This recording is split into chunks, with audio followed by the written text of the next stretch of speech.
नमस्कार नमस्कार नमस्कार। आपका बहुत बहुत स्वागत है हमारे YouTube चैनल फैक्ट अनफोल्ड पर। चलिए शुरू करते हैं आज का वीडियो। भगवद गीता अध्याय 2 श्लोक संख्या 11। श्री भगवान उवाच असोच्यान अन्वसोचस्त्वं प्रज्ञा वदंश्चावसासे गतासुन अगतासुन च नानुशोचन्ति पंडिता। भगवान कह रहे हैं कि तुम ना शोक करने जैसे मनुष्य के लिए शोक कर रहे हो और ज्ञानियों की तरह बातें भी कर रहे हो। अभी बातचीत चल ही रही थी कि भगवान ने अपने हाथ में माइक लिया और कृष्ण अब बन गए हैं अर्जुन के टीचर। और सबसे पहले एज अ टीचर उन्होंने ये बात कही कि अर्जुन तुम एक सबसे बड़े बुड़बक हो, सबसे बड़े फूल हो। और भगवान ने ऐसा क्यों कहा एज अ टीचर, चलिए जानते हैं अपने इस वीडियो में। शरीर और आत्मा के विषय में जानते हैं। वो लोग ना तो कभी शरीर के लिए शोक करते हैं और ना ही आत्मा के लिए शोक करते हैं। असली ज्ञान ये नहीं बताती कि किसी के मरण पर आप शोक कीजिए और किसी के जन्म पर आप खुशी हो जाइए। अर्जुन इसी बात को नकार दे रहा था, इसलिए उसे भगवान ने सबसे बड़ा बुड़बक कहा है। और असली ज्ञान क्या है, चलिए जानते हैं इस वीडियो में। असली ज्ञान उसी को कहते हैं जो जानता है कि किसे आत्मा कहते हैं, किसे अपना शरीर कहते हैं और इन दोनों का कंट्रोलर कौन है।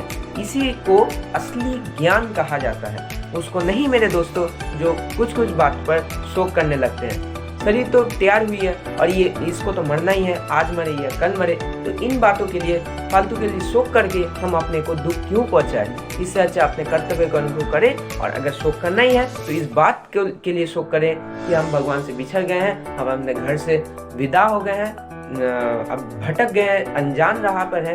भगवान हमें बचाइए। उनको ना मैटर के बारे में पता था, ना ही स्पिरिट के बारे में पता था और ना ही सुप्रीम के बारे में पता था। इसलिए उसे कोई हक नहीं बनता है कि वो अपने आप को ज्ञानी माने।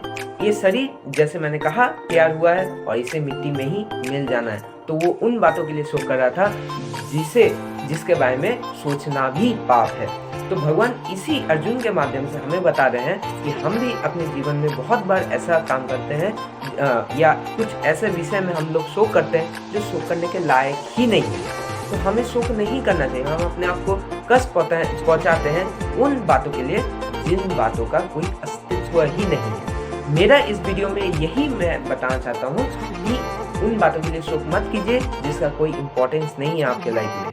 धन्यवाद दोस्तों, आप आखिरी तक हमारे साथ जुड़े रहे। और अगर कोई भी पार्ट आपको वीडियो का ना समझ में आया हो तो प्लीज कमेंट बॉक्स में लिखिए, मैं जरूर से आपको समझा दूंगा उस पार्ट। धन्यवाद। हरे कृष्ण।